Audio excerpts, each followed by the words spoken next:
your laptops, turn your phones off, and pay attention.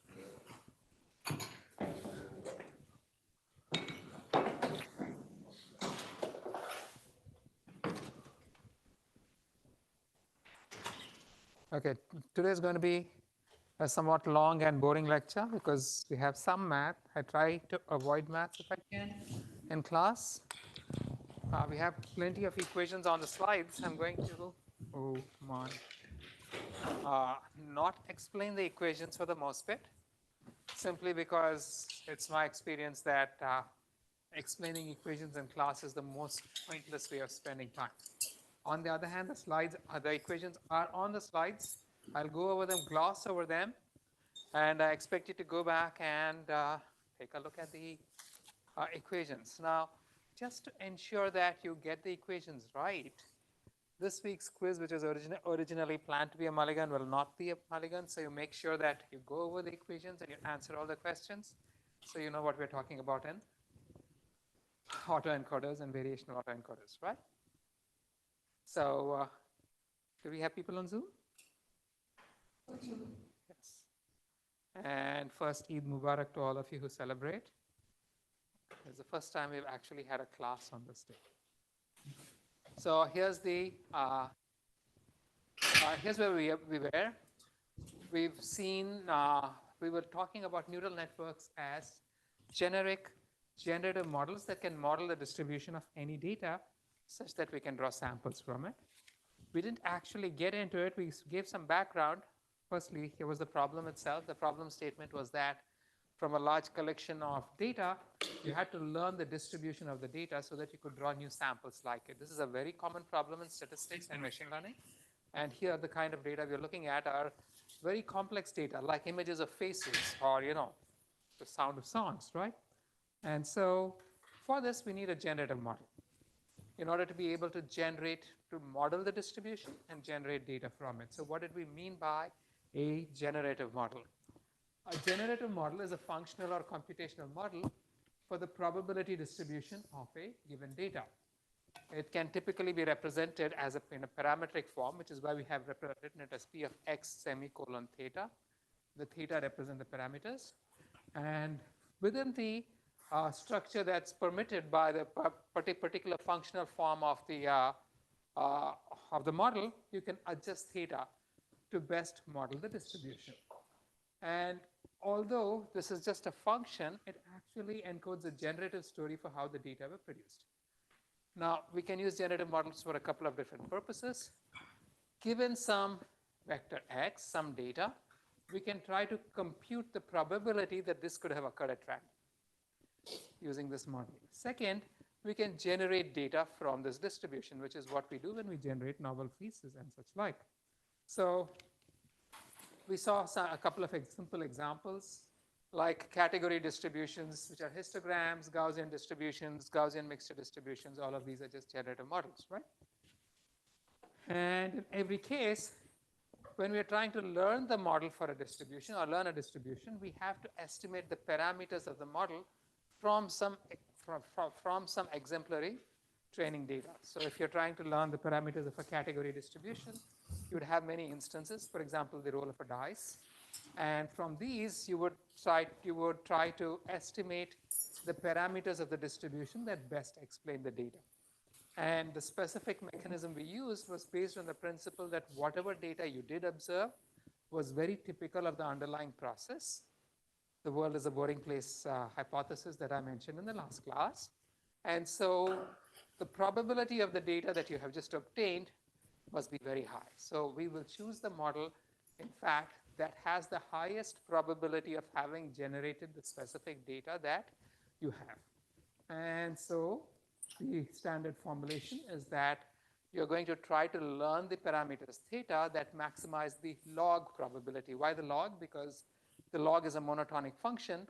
If p increases, log of p increases. And when you have lots of IID variables, the joint probability of all the IID observations will be a product of their individual probabilities. But in the log domain, it becomes a sum, which makes the whole thing much easier to optimize or deal with in general, makes it more tractable. So this is the formulation that we use, right? Now, we saw some examples of how we could perform estimation of this kind, but then we run into a challenge where our observed data are missing information. So for example, if I have a collection of vectors from which I have to estimate a Gaussian distribution, but each of the vectors has some missing components. A very common thing if you're doing things like movie ratings, or if you're the census board, some people will report their incomes, others will not. Some people will report their race, others will not. So you're going to have incomplete data, and from these incomplete data vectors, you have to estimate the overall distribution. And similarly, if you have something like a Gaussian mixture model, there's an underlying process that's assumed, where generation is a two-step process. First, you select the Gaussian, then you draw a sample from the Gaussian. But then the identity of the Gaussian that you chose is not known to you because it's not part of the observable. And then once again, you have some incompleteness in the data. You have some information that's not been given to you, and you must still estimate the model. Now, the issue is that the maximum likelihood principle says that you must maximize the probability of whatever it is you have observed. You cannot be maximizing the probability of hypothetical things that you never saw. So, which means you must be maximizing just this guy here. But these data are incomplete, partial vectors, data with variables missing, and so on. And so, the way we would do it now, the actual distribution itself is defined on the complete data. For example, the Gaussian is defined on complete vectors, not on incomplete vectors. The Gaussian mixture model, the joint distribution is actually the joint distribution of the Gaussian and the observation. So that's how it's defined. And to derive the distribution or the probability of what you have observed, we must marginalize out whatever has not been seen, which is represented by the symbol H on my slides. And marginalization requires summation over that variable or integration over the variable. So when you compute the log probability of an observation, you have the log of a summation or the log of an integral, and these things are nearly impossible to optimize directly. And so we introduced the notion of coming up with approximations. Specifically, we spoke of variational approximations, often also called empirical lower bounds, where instead of trying to compute the probability of the data itself, we computed an alternative that was guaranteed to be no higher than the original value that you're trying to maximize. And so this is a lower bound. The tighter the lower bound, the closer this lower bound is to the actual probability of the data. And if you maximize the lower bound, naturally, since the actual probability must be higher than the lower bound itself, so long as the lower bound is tight, maximizing the lower bound will also maximize the probability of the data. That's the principle we followed. And so we use the convexity of the log function when we're computing the log likelihood to come up with this formulation over here. We said that the log of the probability of the observed data is always lower bounded by a convex combination of the a convex function of the convex combination of the probability of the complete data, which includes the missing variable H. And given this lower bound, then we could come up with a formulation where we have a two-step optimization process. So again, in the lower bound, we have this Q of H times, we're summing over all H. You're marginalizing out the values that you didn't see. And the term that you marginalize out is the product of Q of H, which is some distribution over H, could be anything, times the log of the complete probability, the probability of the complete data, which we can compute. And so this gave rise to a two-step process because we want our lower bounds to be tight. If your lower bounds are not tight, if the function is up here, your bound is here, increasing this guy tells you nothing about the function itself. Your bound has to be close to the function itself. So in the two-step process, we first optimized Q of H such that the bound was as tight as possible. This ends up being a function of the current estimate of the parameters. And then once we optimize Q of H, then we optimize the term to the right, the convex function of the convex combination of the complete data log probability. And now, because there's no summation inside the log, the summation is outside the log, you can actually optimize this one and then come up with a new estimate for theta. So that was the overall high-level process. If you go over the slides, there's a lot more explanation on how this works. But for us, the math is all very fine, right? What exactly is happening when we do all of this? So here is the general principle. Our problem is to train some generative models using incomplete data, vectors with components missing, observations where the identity of the Gaussian that was used to generate the sample is missing, and so on. So without going over the math, if I just gave you a collection of vectors of this kind, with all the black, where all the black components are missing, you as scientists and engineers, what would your solution be to compute a Gaussian distribution using these data? What would you do? Anybody? I give you something and there are holes in it. What would you do? Anybody? Yes? Fill missing parts with like expected value. You can fill in what you would want to do is to complete the data, right? You want to fill in the holes, because once you fill in the holes, you have complete data and you can perform your estimation. So all of this math is really building up to this very simple principle. We have incomplete data. We don't know how to deal with incomplete data, but you know what? I can try to take a shot at filling up the holes. And then I have complete data. And then I can use the complete data to actually perform my estimation. And so then question is, how do I complete the data? And how do I perform the estimate the models from the completed data? There are a couple of different mechanisms. First, when you complete the data, you just don't want to, you can actually just blindly fill in the missing values and you'll get some answers, right? But that doesn't make sense. What you want to do is to fill it with plausible values. So the example we chose is that, if I had data where, for example, I was given the vectors for, say, the height, weight, and age for people, and I had to compute the distribution of these data, and some particular person refused to give me their weight. Then how would I fill in this value? I'm not going to fill in some random value. I'm not going to fill in the average of the global population. It makes no sense, right? Instead, if I know, for example, that this person is 180 centimeters tall and this person is 80 kgs, I'm going to pick the population of people who are all 180 centimeters tall. And wait, that was age, right? So 20 years, let's say, right? Pick the population of people who are all 180 centimeters tall and 20 years old. And then I'm going to draw this missing value from that population. That's what makes sense, right? And so this thing is going to be filled in with P of H given O. That's how you're going to fill it. Now, yes? Pardon me? Do you sample from that distribution, or do you just? So there are a couple of different ways of doing this now. Over here, if I consider all people who are 180 centimeters tall and 20 years old, do they all have the same weight? What will they have? There's going to be a distribution of weights, right? So there are a couple of different mechanisms for doing this. One is I can consider every possible value of age along with the corresponding probability.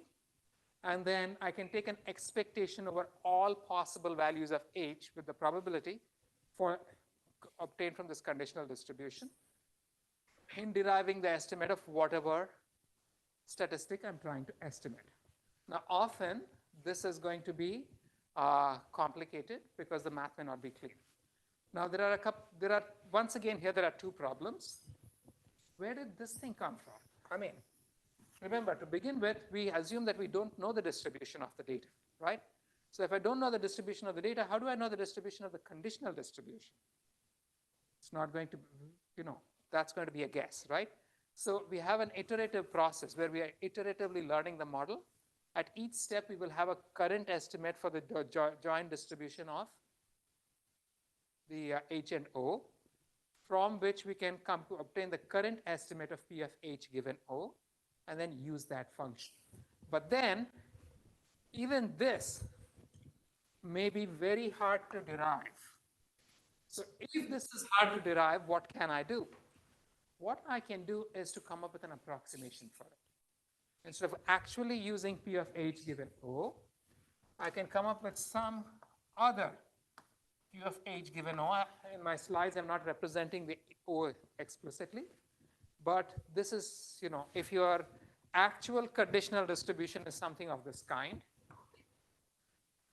which is ugly, this is P of, say this is P of H given O, then you could just say, I'm going to come up with something which looks like this, which is much more tractable.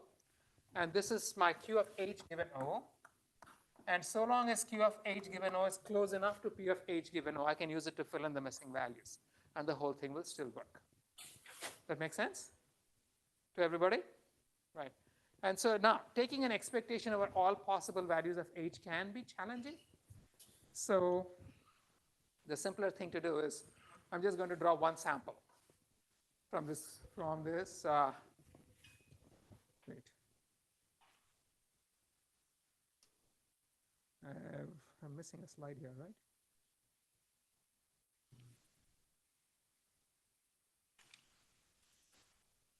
Okay. What I can do is draw one sample from Q of H or P of H given O, and just fill in that missing component by the drawn value. And now I have complete data that I can use to estimate my parameters, right? So did that make sense to everybody at a high level? Again, the key point is we are completing the data.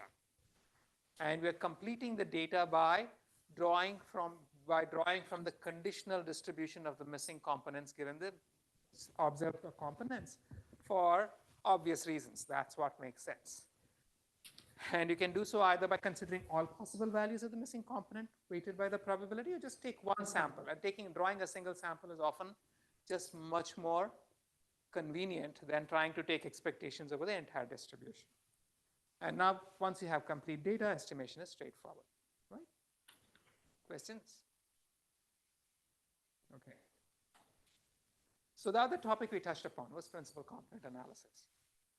What was principal component analysis? When we were performing principal component analysis, we were trying to find the principal subspace so that when you projected everything onto this principal subspace, the total projection error was minimized. All of us are familiar with PCA. Anybody who doesn't know about PCA? On Zoom? No. Okay, thank you, right?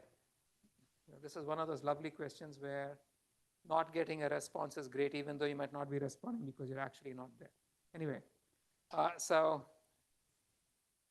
we are finding the principal subspace such that when every vector is approximated by its projection on the principal subspace, the error is small, the smallest. And so we sort of search through all the subspaces till you find the one subspace where the total squared error of projection for all the data is minimized.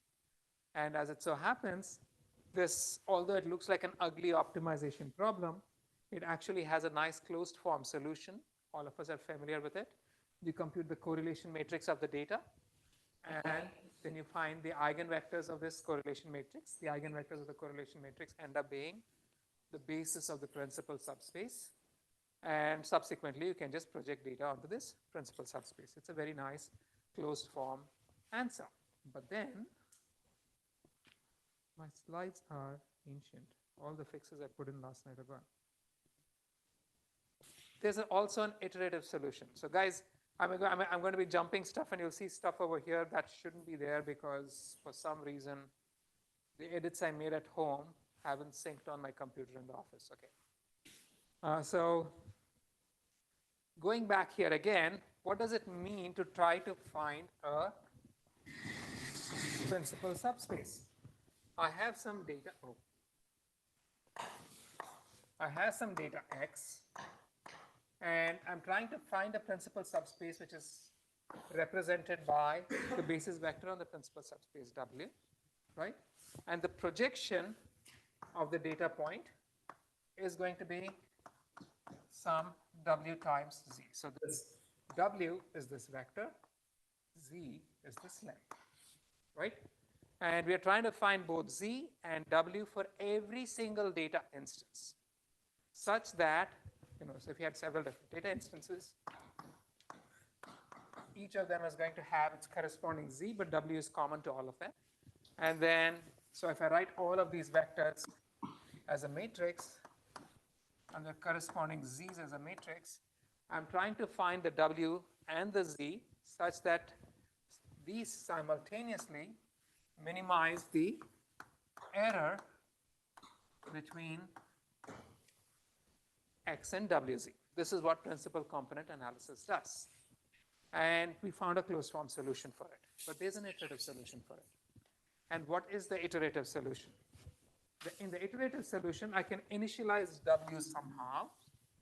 And then once I initialize W, I can fix W to estimate Z. So I can say Z equals pseudo inverse of W times X. And that's going to give me a least squares estimate for Z. Then subsequently, I can fix Z and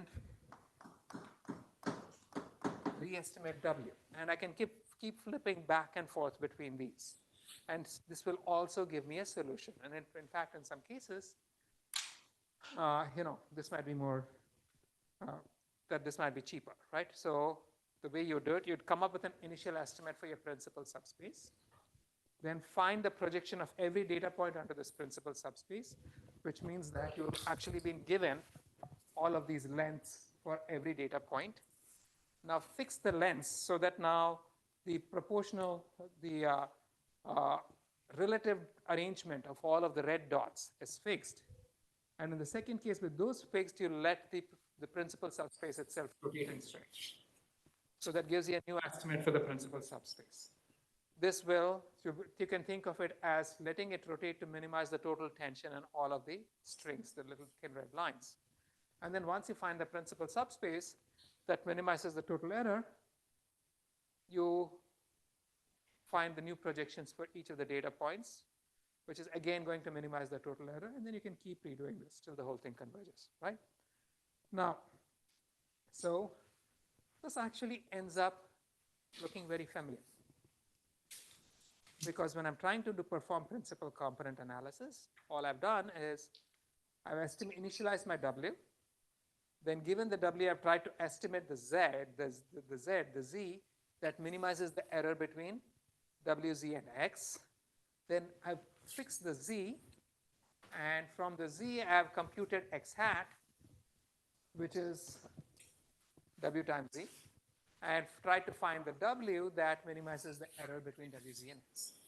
So the whole thing, getting Z from X multiplies,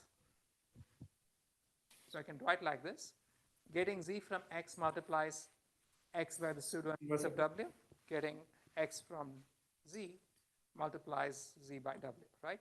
And this whole thing is jointly optimized. This is, what is this? This is just an autoencoder, is it not? With linear activations, which is why in the representations class we said that autoencoders with linear activations perform principal component analysis. Now there's one issue over here, and the issue is this, that if I write X equals WZ, I can also write it as some W times A inverse times Z. So there is an invariance to scaling and rotation, right? So there's no unique answer. And when you don't have unique answers, we like to manipulate things so that the answer is unique. In your standard principal component analysis, the additional constraint that we put was that we wanted the bases, the columns of W, to be orthonormal. But then there's a different way of doing it. And the different way of doing it is to say that's a standard PCA. I can also say that I want the distribution of Z to be a standard Gaussian. These two are very similar. In the one case, I can put a constraint on W. In the other case, I can put a constraint on Z. Regardless of where you put the constraint, the principal subspace that you find will always be the same. And so that's really not, there's no dichotomy over here, but the actual bases that you find will be different. There'll be a rotation and scaling change between the two solutions. And so here is how we would perform principal component analysis with a uniqueness constraint. We're going to say that on Z, you want Z to have 0 mean and unit variance. And then you so this is just a statistical constraint on Z. And then you can estimate the W's such that the error between the output of the autoencoder and the input is minimized. So, and how do I impose a constraint on the variance of Z? I can just say that it comes from a standard Gaussian. So again, visually, what are we doing in the iterative solution? Go back and just to give you the cartoon view. I'm given a collection of vectors. Now, when I'm given a collection of vectors, if I knew the coordinates of the vector on the principal of the projection of the vector on the principal subspace, then I was going to bring a piece of paper here. What is this? Okay. If I knew the coordinates of the vector on the principal subspace, I could find the principal subspace, but I don't have it. And so those Z's are shown by the little gray boxes. We sort of we come up with an initial estimate for the principal subspace. Given the principal subspace, we find the coordinates of Z. But given the coordinates of Z, I can fix the coordinates of Z and go back and re-estimate the principal subspace. Then given this updated principal subspace, I can go back and re-estimate the coordinates of Z, coordinate Z. So the colored boxes, right? The vectors are given, they cannot be changed. And we iterate this back and forth with a constraint that the Z values, these guys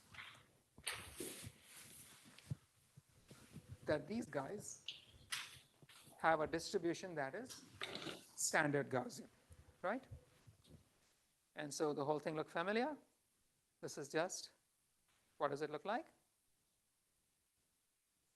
Anyone guys? This looks a whole lot like the estimation procedure that we just saw, right? You're missing some data, you fill in the data, you estimate your model. Then you use the estimated model to go back and recomplete your data. And you keep doing this until the whole thing converges. So in fact, principal component analysis is actually doing an EM solution.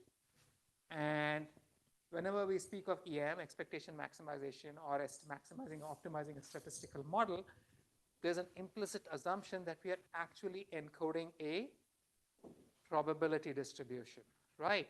So that means that there must be a probability distribution underlying this data, underlying this model. And what would that distribution be? Let's go back and look at it again. So if you ignore everything else, if you just go back to autoencoders and say that the encoder only has linear activations, and then now I'm imposing a constraint on the Z values that they must be standard Gaussian, 0 mean unit variance Gaussian, right? And then the decoder also just has linear activations. Then this whole thing is a generative model. So here's the generative story behind principal component analysis. Just look at the decoder, everything that comes from the Z on down, right? This portion. This is your decoder. What is the encoder doing? The encoder's job is to fill in the missing values. Remember, if I had the vector and the Z, I can compute W, right? Because I have the Z, for every vector I have the Z, I have the X. I can use any kind of optimization to find a W that transforms Z to the X. This is how we perform any kind of model training, right? So the encoder's job is to estimate the Z for each X. And the decoder is the actual model that converts the Z to X. And so if Z has a Gaussian distribution, the overall generative model looks like this. So let's say in three-dimensional space, I decide that the data lies on a two-dimensional principal subspace. That means there's a plane of this kind on which the data lie. Specifically, on this plane, the data have a Gaussian distribution. That's what it means, right? So what if the data itself are in 3 dimensions, then what is the dimensionality of W going to be if Z is in 2 dimensions? Anybody?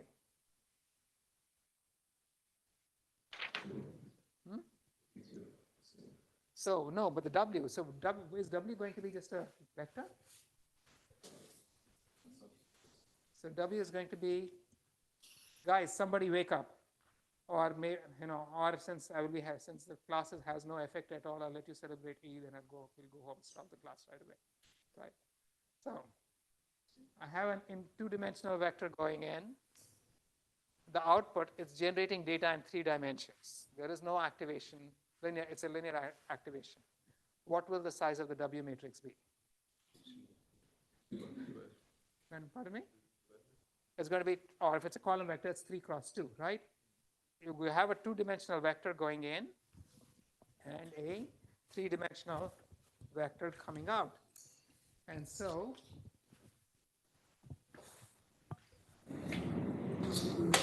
I have a 2-dimensional vector going in, and the W must be something of this kind, which will give me a 3-dimensional vector, correct? And so when I say that my data Z, this is my Z, lies on a 2-dimensional principal subspace, it lies on a plane of this kind. On this plane, it has a Gaussian distribution, right? So when I transform it through W, is this plane going to just become 3-dimensional? What happens? We saw this 2 classes ago as well. If I take a 2-dimensional plane of this kind and put it through a 3 cross 2 matrix, what is the dimensionality of the output space? Anyone? 3. Can you all say 3 together, please? 3. Okay.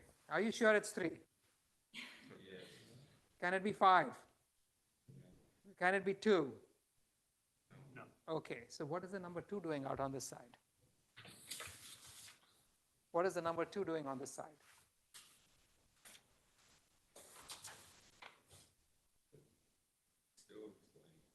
Can you say that aloud, please? Still playing in a 3. It's still going to be on a 2-dimensional plane, but in this 3-dimensional space, correct?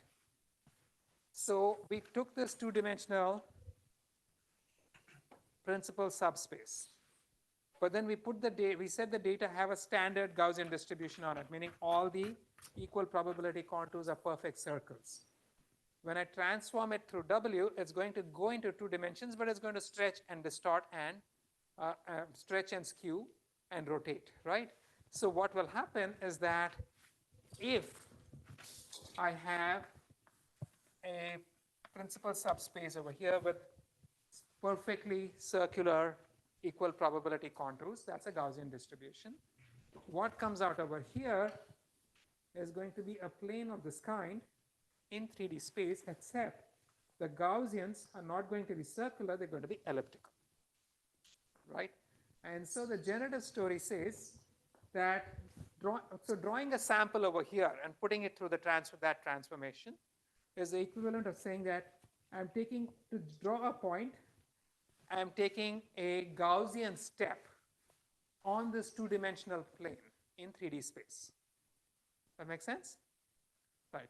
But then if all I'm doing is taking a Gaussian step on this 2D plane, all of the data are still going to be on a 2-dimensional plane in 3D space, right?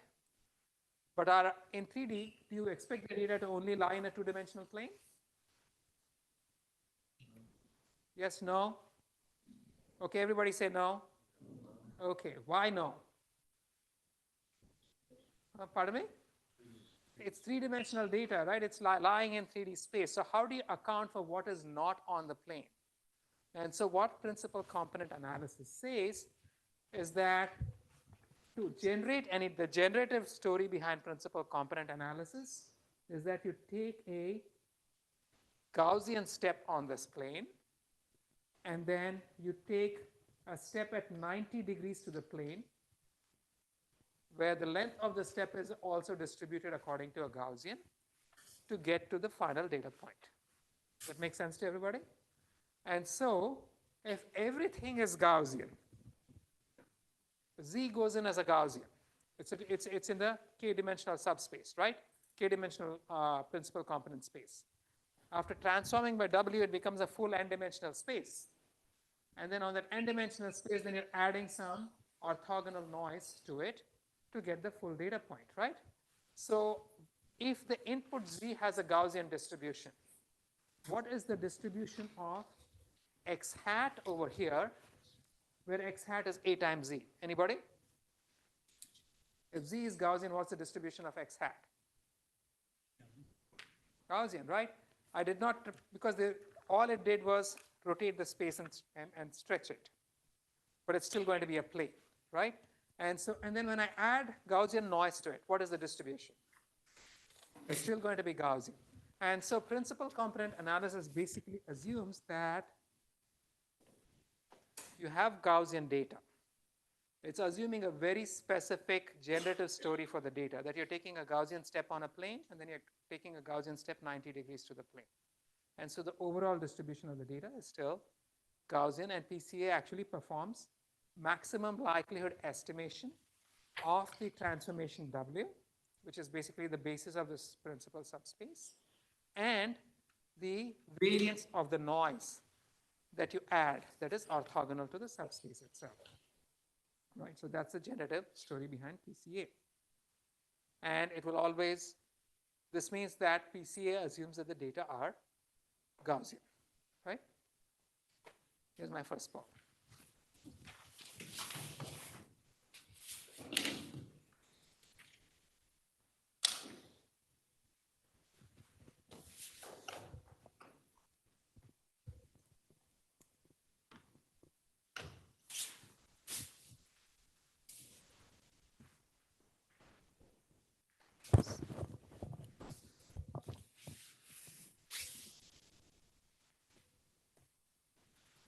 Okay, who's Olive Falcon?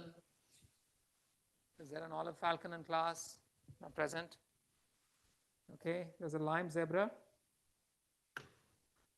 Lime Zebra has been absent for 3 classes straight. Okay. Hello. Oh, okay. So Lime Zebra, is that first statement true or false? So the first statement is true, as well as the second one. As first two are okay. And Silver Bear, can you tell me about the next two? Silver Bear, are you present? No. Olive Seal. Olive Seal is definitely. Hello. Yeah, the next two statements true. Yeah, they are true. Okay, so let's check the answers, right? PCA actually performs maximum likelihood estimation of a generative model for the data. And the generative model says that in order to generate any data point, you first take a Gaussian step on the principal subspace, and then you add some Gaussian noise that's orthogonal to the subspace, right? And so it can be iteratively estimated using EM kind of algorithm. And the assumption is the data has a Gaussian distribution because you're taking Gaussian steps in every side, right? Now, so how did PCA actually work? I can simply forget about all of the crazy PCA formulation, and I can just think of it if I were training a network, for instance, with a linear activation. I can think of it this way. Where is my eraser, right? I have a collection of data, and I have a bunch of x's. And I'm trying to estimate the model W such that W times Z equals x. This is all we are trying to do, correct? But in order to do this, what do we need? What should the training data look like if I'm estimating W? Here's X and Z. You need pairs of x and z, correct? Do we have the z? No. So the z was the missing data, right? And the encoder's job was to obtain the z for each training instance. If I knew the z for each x, estimating a and d is going to be trivial. Unfortunately, we don't have the z, so I can actually write out the maximum likelihood formula. And if I assume that I know the z, then I get nice closed form solutions. And we don't, so given w, we find the z, and we keep flipping back and forth, right? But then PCA has a very nice story. It says I'm taking a Gaussian step on my principal subspace and then a Gaussian step orthogonal to it. But is that complete? The problem with PCA is that it assumes that the noise is always orthogonal to the principal subspace. Would that make sense? Now let me give you an example of real world data, right? Let's say sound, right? We're all familiar with sound. The PCA model for the for sound is going to be that there's a principal subspace on which the sound lies, but then what you actually hear also has noise, which is orthogonal to the subspace. But then if you close your ears, your eyes right now and listen to this room and I stop speaking, Logan is trying that. Would you hear nothing? You can actually hear whispering and things that sound like plausible sound, right? If I give you something with speckles of with noise on a piece of paper, if you look hard enough, you're going to begin seeing images, faces, animals, ghosts, whatnot, right? Noise does not have to be dissimilar to your data. Noise doesn't have to be orthogonal to your data. Noise can actually be like your data, right? And so an improvement on PCA is to say that my noise no longer has to be orthogonal to this principal subspace. Noise is isotropic Gaussian. So you would be saying that I'm taking a Gaussian step on my principal space, and then I'm adding some Gaussian noise over there to generate the overall data. So if you relax the assumption from saying the noise must be orthogonal to saying the noise must be generically Gaussian, full rank, then you get something called a linear Gaussian model, an LGM. And the LGM story is that you're first taking a Gaussian step on a plane in the n-dimensional space, where the plane is k-dimensional, and then you're adding some Gaussian noise to generate the data. And so because you're adding everything that's Gaussian, the final distribution is still going to be Gaussian, right? And now the estimation process is still going to be the same. You still have to estimate the basis of this principal subspace A and the variance of the noise. So this whole thing is called a linear Gaussian model. I won't actually go through the math for this, but the principle remains the same.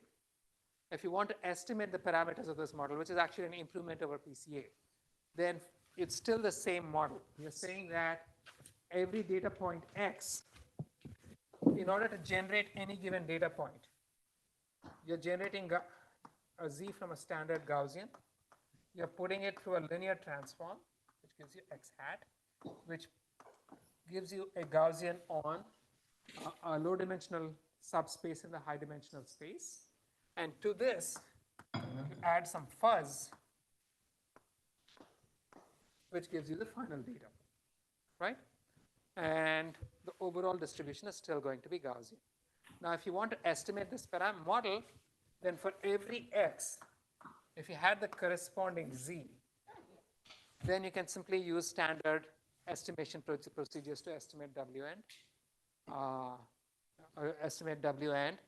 the variance of the noise, but you don't have Z. So the overall process is still going to be much like what we did for EM, that you would have, it's a little more complex, but then you would have for any X, given the current estimate for any X, given the current W, you're going to obtain P of z given x. So for any given x, you're going to say what is the z that could have generated this x. And then you're going to use that z and complete each x to get an xz pair. You do this for all of your data. And then now you have complete data, you can estimate A and the noise and keep repeating this process, right? So I'll skip the details over here. But here is how the expectation maximization algorithm for linear Gaussian models works. One way to do it is to say, I'm going to use every possible value of z given x.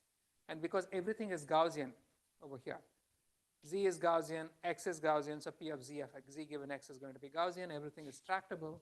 You can complete the data using every possible value of z, or alternately, you can just fill in the missing value for each data point by sampling from p of z given x. And now that you have the complete data, you have xz pairs. And then you can estimate your model. Okay. So, so far so good. So you get some closed form formula, right? But here's the thing. What we saw was a very complicated way of modeling a Gaussian distribution.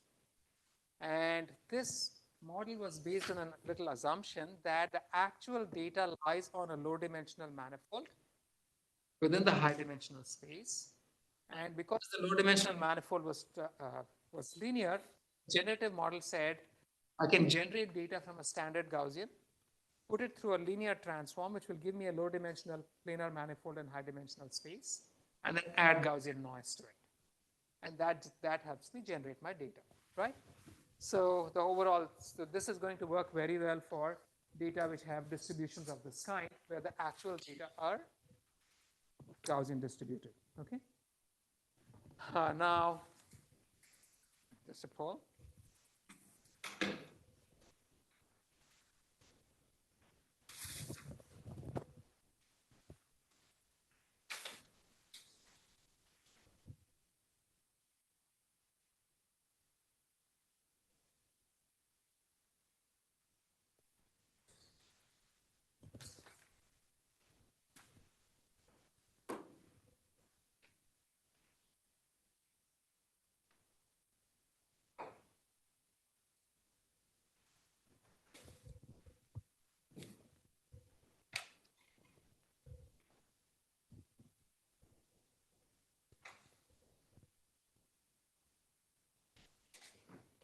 Okay.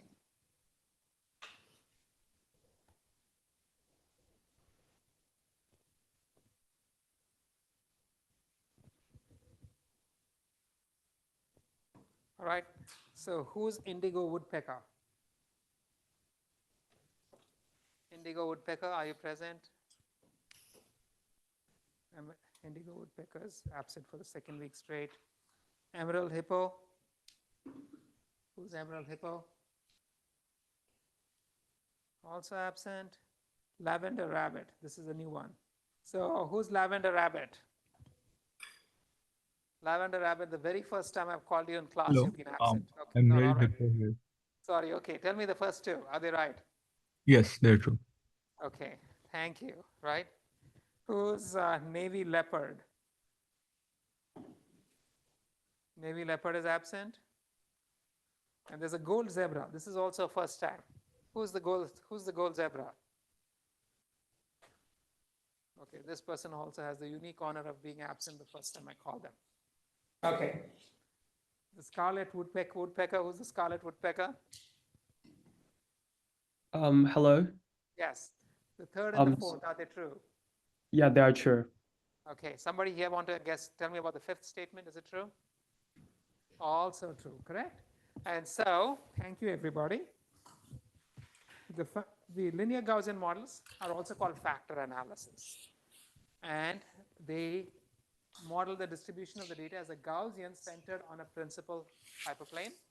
The generative model is that in order to generate any point, the process first takes a Gaussian step on the principal hyperplane, followed by addition of Gaussian noise. Now, The parameters are the basis of the hyperplane and the covariance of the noise. The parameters can be estimated if the location of the first step on the principal hyperplane is known, but that's typically not known. So we use an EM kind of formulation to iteratively estimate the location, use the location to estimate the plane, and we flip back and forth, right? So where will LGMs fail? Linear Gaussian models assume that the data have a Gaussian distribution lying close to a principal plane, right? What if the data have distribution of this kind, like the one on top, where it still lies close to a surface, but the surface is no longer planar. The surface is curved, right? So this is very similar to the linear Gaussian model. The only difference is that instead of being a planar surface, now it's a curved surface. And so, or it could be a spiral, right? Now, in these cases, I can still model the distribution in this manner. I can say that the actual data lies on, has a Gaussian distribution on a linear surface, and there's some nonlinear function which warps this surface into my curved space. That makes sense, right? And so, and then you add noise. So the overall nonlinear Gaussian model still looks just like your linear Gaussian model, except that inside that box, instead of simply having a single weight matrix, you have a nonlinear function f of z. So this is you can think of this as a nonlinear Gaussian model. You have some curved surface, and the process draws data from a Gaussian and places it on this curved surface, and then adds noise. So the overall process of modeling nonlinear Gaussian models, find a function that warps a lower dimensional plane to the target manifold in the data space. Then you take a standard Gaussian on the plane and transform this plane using this nonlinear function to get a data, give you point on the new space, and then you add some uncorrelated noise, just like in the case of the linear Gaussian model, to get the overall high dimensional data. So just to reiterate, you have this function f of z, which takes in a planar space with a standard Gaussian data distributed according to a standard Gaussian on it, and it warps it to give you a curved surface. And then this results in a planar and a curved surface where the distribution kind of follows what happened with the standard Gaussian. Whichever regions had high probability in the original Gaussian, their maps on this curved space are going to have a lot of data. The low probability regions on the input Gaussian are going to have result in low probability regions on the curved space. And then finally, you add this uncorrelated noise, right? So the generating process for any individual data instance can be thought of as follows. I first draw a sample from Z, then I put it through my nonlinear transform to get f of z. So this places the data on this curved surface. And then I draw a noise E from an isotropic Gaussian, and I add it to the Z. This assumes that E is uncorrelated or statistically independent to Z, right? The noise is independent. And then that takes you off the surface, and it gives you a full-bodied distribution. Now, this model can model very complicated distributions, something that your standard models could not. Because now you can actually, so long as you learn the function f of z properly, you can model distributions on curved surfaces, on helixes, on all kinds of funky manifolds. So, and linear manifolds are just a special case of this, right? The key requirements here are that we need to identify the dimensionality of this manifold, and then we need a function f of z that can take a plane in this manifold and warp it to the shape of the manifold that the distribution lies on. Now, here is a fundamental underlying assumption that all real-world data do not fill the space. Real-world data have structure. Now, if you don't believe me, just look around this room. Some of us look like people. Some things look like tables. Some look like chairs. What would the world look like if there were no structure? This is just going to be white noise. You wouldn't exist, right? The fact that we have structure means that there is a low dimensional space that we all live in, even though the actual low dimensional manifold that we all lie close to, although we live in a high dimensional space. And so any real world data is going to lie close to some low dimensional manifold, like a helix, but maybe not a helix, some other function, right? And so long as you can find the shape of this manifold, any point on this manifold is going to be somewhat similar to an instance of this real world data. And so what NLGMs do is to try to learn the structure of this manifold in this manner. Now, the key problem is we don't know the dimensionality of this manifold. We don't know the dimensionality of Z, right? And we don't know what is the function f which warps the Z, warps the linear manifold into this funky curved space. And so we're going to try to learn it, which means that the function f itself, instead of just being a matrix, is now going to be a full parametric neural network, right? And so the problem goes back as before. Given a collection of training data X, we want to estimate the parameters theta of this neural network and the variance of the noise such that the distribution of the samples coming out over here, the X is here, is very similar to the distribution of the data that you used to train the model. Make sense? So what is the key requirement over here? What are we missing for each X in order to learn this guy? Anyone? What were we missing in the case of linear Gaussian models of PCA? Can you say that loud, please? We didn't know the Z, right? For each X, if I knew the Z, then learning the network is trivial. Here is the input to the network, here's the output. The problem is we don't know the Z, right? What is the only information we have about Z? That it's a Gaussian. That's about it, right? So this is the real problem. And so we're going to use maximum likelihood estimation to derive it. Now, let's see. Suppose I knew the Z, then what is the estimation procedure? Very straightforward, right? If I want to do maximum likelihood estimation, then if I know the Z, then I know that X equals f of Z, which is my network, plus some Gaussian noise, where E comes from, say, a zero mean variance D noise. So P of X given Z is this. If I give you Z, this is just a constant, right? It's a norm. All it did was to shift the mean of the distribution to f of Z. So P of X given Z is still going to be a Gaussian with the mean now at f of Z and the variance D. Does this make sense to you guys? Right. Straightforward, right? And so if I have P of X given Z, now if I want the marginal probability of X, I have to integrate out Z. It's not going to be, since I don't know Z, so that's not going to be feasible, but then we'll see how we can solve the whole thing.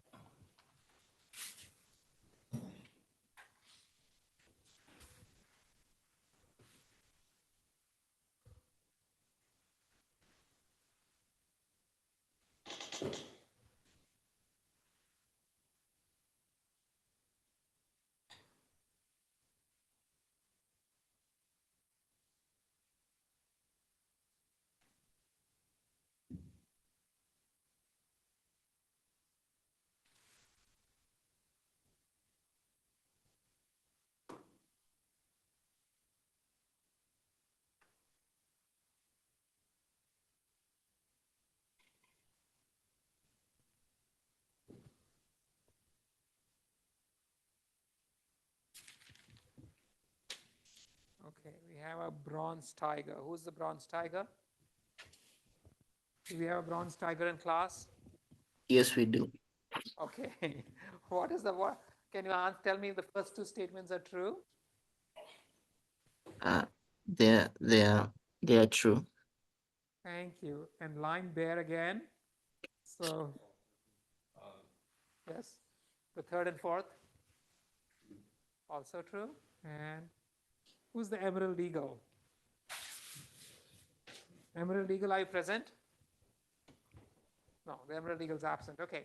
So, do you agree that all of these statements are true, guys? Nonlinear Gaussian models are generative models. They model the distribution as a Gaussian distribution distributed on a curved manifold. And so the generative story is that in order to generate any point, you first take a Gaussian step, but on this curved space. And then you add some noise of the curved space to get to the final data point. And so the parameters of this model are the parameters of the function that takes in a linear surface and warps it to this curved space, and the parameters of the noise that is finally added on, right? Now, the whole thing is, in fact, it's still an autoencoder. All that happened is that we replaced the linear activation with nonlinear functions. So now assume that I had the z for every x. If I had the z for every x, then I'm going to have both x and z. Actually, I need the x, the noise, and the z, but we can imagine that we're just trying to minimize the noise, right? So I need the x and z. And then if I have, so basically, it's like saying I'm giving you the z for every data point, and I'm also giving you the vector x, right? And now if I'm giving you z and I'm giving you x, and I asked you to estimate the parameters of the function f, can you guys do it? Yes or no? Right? How would you do it? I gave you z, I gave you x. How would you estimate the parameters of f? Guys? Can you say that aloud, please, Les? You can just do this using back propagation, correct? Is there anything fancy about it? Absolutely not, right? So really, there's no magic to the process of estimating the decoder if you know z, okay? What I am going to do is to throw in a little bit of math over here, just for you, because it's a class on variational autoencoders, you need math. But the point is that I can actually define, if I assume that x has the conditional distribution of x is a Gaussian, which is what we have, then if I give you x and z, then the log probability of your data is given by this formula over here, which basically is just a L2 divergence, a scaled L2 divergence, where the scaling factor d is the covariance of the noise. So we know exactly how to optimize this. It's a quadratic optimization problem. And so we can learn the parameters of z and the error d simply through back propagation, right? We all know how to do this. The problem here is, so this is the nonlinear Gaussian model. How to estimate it if I know the z for every x. The problem is we don't know z, right? So the rest of the actual magic in a variational autoencoder is all about how do you estimate z. And the business of why do we call it a variational autoencoder? Again, this goes back to what we were talking about in the last class and earlier in this class. When you don't know something, you're going to try to estimate it or draw it from the conditional distribution of the missing variables given the observed variables, right? Isn't that what we said early on? Somewhere here. So what we will be trying to do is trying to fill in the missing values given P of H given O, except if you cannot actually estimate P of H given O. Instead, we'll come up with an approximation of H given O and sample the approximation to fill in the missing value, which in this case is z. That makes sense? Right. And because the function f of z is so crazy and complicated, even if I know all the parameters and everything else, it's quite impossible for us to determine P of z given O, z given x, which is, the probability, the posterior probability of the missing values given the observation. And so we will use an approximation. And anytime you use an approximation, it's a variational approximation, which is why it's called a variational autoencoder. Right? Make sense to everybody? Okay. So we're going to try to complete the data. And of course, we saw that there were two ways of doing it. You can try to use every possible value of the missing term given the observation with weighting, but that's impossible. What we will do is to try to model the probability distribution P of H given O, approximate it using some other function Q. And then we're going to sample from it to fill in the missing value. Okay? That's a very simple solution. And so wait, how did this slide? Now here's the thing. If it is at all it is tractable, you always want to consider every possible value of Z. It's just not going to be tractable most times, which is why you simply draw a single value of Z. Okay? Now, once again, the probability we're trying to complete the data is that we need to compute P of Z given X. And in this particular formula, in this particular setting, because the function f can be arbitrarily complex, we will find that determining P of Z given X is impossible, except in a very specific kind of model, which we call flow models, which we are not going to get through in class. But for flow models, it's possible to derive a closed form for P of Z given X, and then we can sample from it. But in the more generic case, we cannot, right? So we're going to approximate it with some Q of Z or other Q of Z given, okay? So how do you approximate P of Z given X? We're going to approximate P of Z given X with a Gaussian. But the Gaussian, again, remember, this is really what the approximation here is.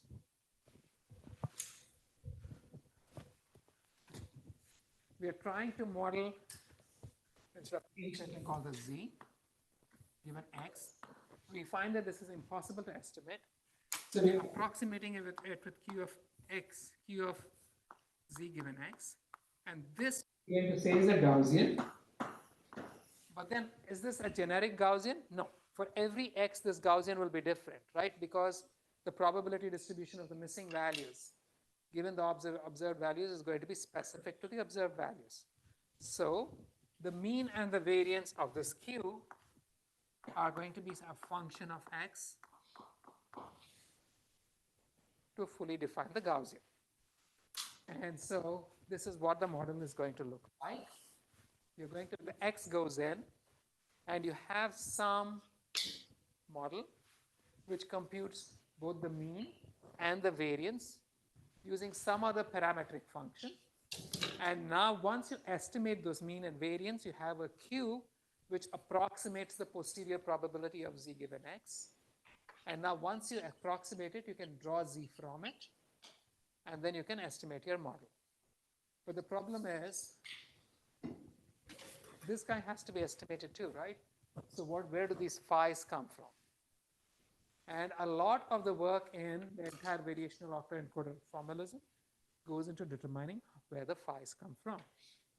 So here's the overall solution to estimating the model. I'm going to initialize my f, and then maybe also initialize my the parameters of the approximator q.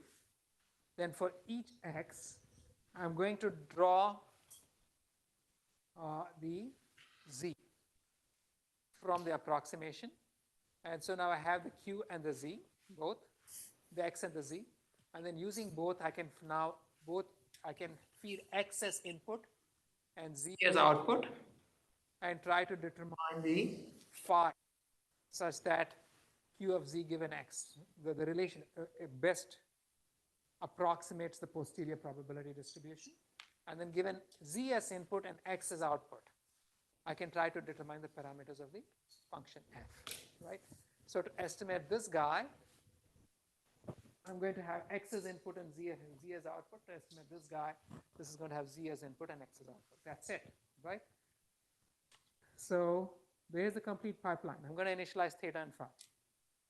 I'm going to sample z from this Gaussian. Then I'm going to estimate theta from the complete pipeline. And I'm also going to estimate phi, right? Does that look complex? These are just a couple of very straightforward estimation procedures, right? The real challenge, what is this business of sampling? Now, you're sampling Z from a Gaussian which has a mean that's not 0 and a variance that's not 0. So the way you would do it is to sample an X from a standard Gaussian, and then you're going to scale it. You're going to sample some epsilon from a standard Gaussian. You're going to scale it by the square root of the covariance and add the mean to it. And that's going to give you a sample from a Gaussian with the mean mu and the variance sigma. This is a standard mechanism for sampling from arbitrary Gaussians, and this has a very specific property that if now I can actually compute the derivative of the output sample Z with respect to the parameters of the network, parameters of the function that computes the mean and the variance. I can say how much does perturbing the mean and variance a little bit, how much will it actually change Z? So this becomes computable, and it has a closed form formula. So now we know how to sample Z from this Gaussian. How do you re-estimate theta from the complete line? Very simple, right? Now for each X, I have a corresponding Z. So we can write out the loss function that we wrote before. And so now I have a loss function that I can optimize, and this loss function, again, I'm not going to go through the math. I can perform back propagation on this loss function, right? So the last bit is, how do I estimate the parameters phi of the model that computes this approximation Q? That's the more challenging bit. And so for that, again, there's a whole deal of math over here. I'll sort of quickly go through the math, simply because one must. But then remember that Q is a function that approximates P of Z given X as closely as possible, right? So what we want over here is to try to define a divergence between Q of Z and P of Z given X. And once we define the divergence, you want to minimize it with respect to phi, okay? Now Q and P are both Kullback-Leibler divergences. It just so happens that if you manipulate the equations a little bit, you end up, if I compute the Kullback-Leibler divergence between Q and P, where Q is a Gaussian with mean and P is unknown, you end up with a function which is basically the Kullback-Leibler divergence between Q and P of Z, where P of Z, remember, we assume that the Z that goes into the decoder is Gaussian, right? So you end up with two components. The first is the Kullback-Leibler divergence between Q and a standard Gaussian. And the second term is the expectation over all of these Z's of the log likelihood of X given Z. So this is the expected value of P of X given Z, which is also a Gaussian and easily computed. And so I have a whole bunch of math over here, which trying to explain where this is derived from. But I will skip this, and I'll leave this for you guys to go over the slides. But eventually, you end up with two loss functions, right? This loss function over here. The first loss function is the loss function that you would minimize if you had both X and Z. So if you had both X and Z, then you can define this loss function. You can minimize it with respect to theta, and then you can estimate the parameters of the model, right? And so that's easy. The second one is the loss function that you would minimize to estimate these terms phi. And this consists of two terms. The first term is the Kullback-Leibler divergence between Q and a standard Gaussian. Again, look at the slides, the derivation is given. And the second term is the expected value of the log likelihood of X given Z. And so if you optimize, if you minimize each of these losses, eventually you're going to learn both the encoder and the decoder parameters. Again, the encoder is the part of the model that estimates z from x. The decoder is the part of the model that derives x from z, right? So all of this can be combined into a single optimization. And the single optimization is simply says that here's the overall process, right? This bit over here is the encoder. It's deriving, for any given x, it's deriving the z. This portion over here is the decoder. This is the actual generative model, which takes the z, a standard z, and then folds the space into whatever manifold that you really need to be learning, and finds and thereby models the overall distribution of the data, right? So each of these components has its own parameters. This one has the parameters of the network F. This has the parameters of the model that computes the mean and the variance for each data instance. And since we have two loss functions which are independent of one another, we can just combine the two into a single loss function.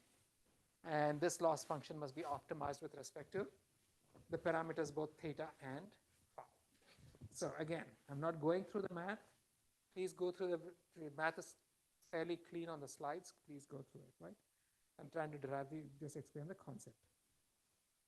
And so now once you train a model of this kind, then just the decoder over here ends up being your generative model.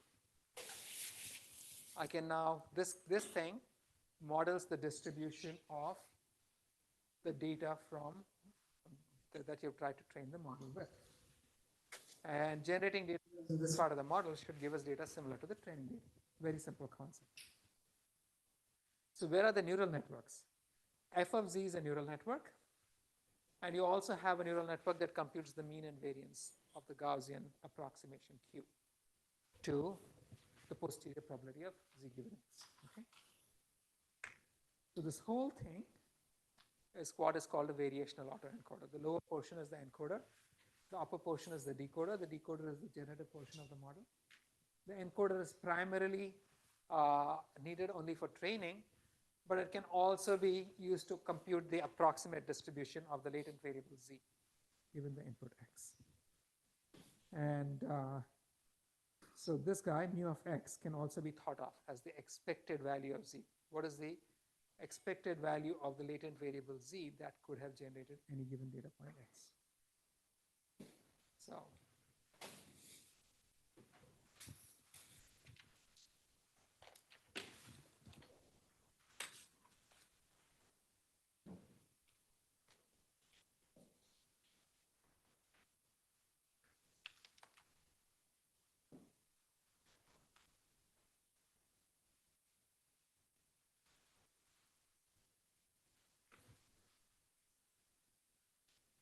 is it teal cheetah? Who's a teal cheetah? Yeah. Okay. Can you tell me which ones are right? I guess All of them? Okay. So the decoder in a variational autoencoder is a nonlinear Gaussian model. Everybody agree? But it's basically a VAE is just a nonlinear Gaussian model. And the nonlinearity is all about a linear Gaussian model, of which PCA is an instance, assumes the data lie on a linear manifold. So it's easy to learn the basis of this manifold. A VAE is a very simple extension of PCA. Now, once you stop and think about it, all you did was you took this plane and you folded it. But then you needed to find out how to fold it. You could do it in one of different ways. You can say it's a parabola, a cubic or whatever, or you can use a neural network to learn the function that folds the space. And so basically over here, the encoder generates samples and folds the space. So, and of course, the nonlinear Gaussian model is estimated using a variational approximations, a method very simple, similar to EM. And the encoder is trying to estimate P of z given x, or approximate P of z given x, so that you can learn the rest of the model, right? Now, VAEs are unfortunately strictly generative models. They can be used to generate samples of data. They cannot be used to compute the likelihood of data. I can feed it Z and it's going to give you an X. But if I give you an X and ask you what is the probability that this X could have occurred randomly? In the case of a Gaussian, you have a formula, you can plug it in and it gives you a value. You're not going to be able to get it with this mechanism, right? With this model. That's because P of X itself there's math for it, but it's an intractable formula.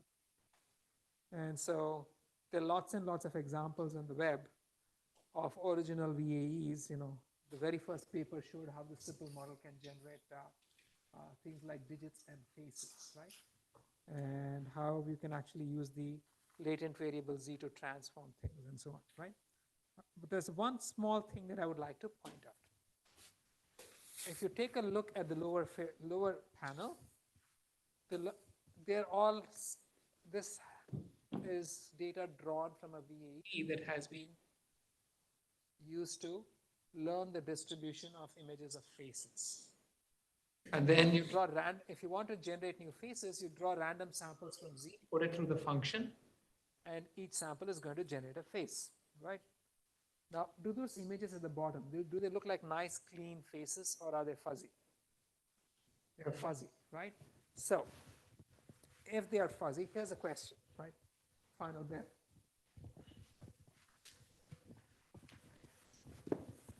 Here's what the VAE did.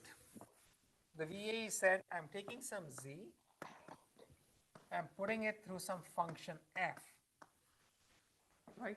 So I'm going to point out two issues over here. Give me a couple of minutes. And these give us two very simple extensions of the VAE, which are very powerful nonetheless. And then it said, I'm adding some noise to generate the data X, right? The model says this noise is independent of X. It's just statistically independent, right? So you put the data on some curved manifold and added some independent X. So if this noise were indeed statistically independent, then if I'm trying to draw faces over here, and these were precise faces, this is what these images showing for different samples of Z. What would this look like? Would that look like a fuzzy face, or would it look like a face with noise on it, speckled noise on it? But the noise was actually independent. Pardon me? It would have noise, but what would the noise be? It's going to be it's independent noise, right? It's going to be spotty speckle noise. So the error between this guy, the actual face, and what came out of the network is not going to look like a face. Correct? But in this case, these are fuzzy faces, right? So over here, if I find the difference between the closest face and the fuzzy face over here, is that difference going to look like a face, or is it going to be random noise? It's going to actually have face-like structure, right? Because if it's a fuzzy face, it means the noise is adding in more facial features, correct? So this model is not, although you're learning this model really well, the noise it has learned is not actually independent of the data. That's issue number one, right? Issue number two is that in order to learn this model, given X, you needed to be able to compute P of Z given X, but we couldn't compute it in closed form, so we approximated it, right?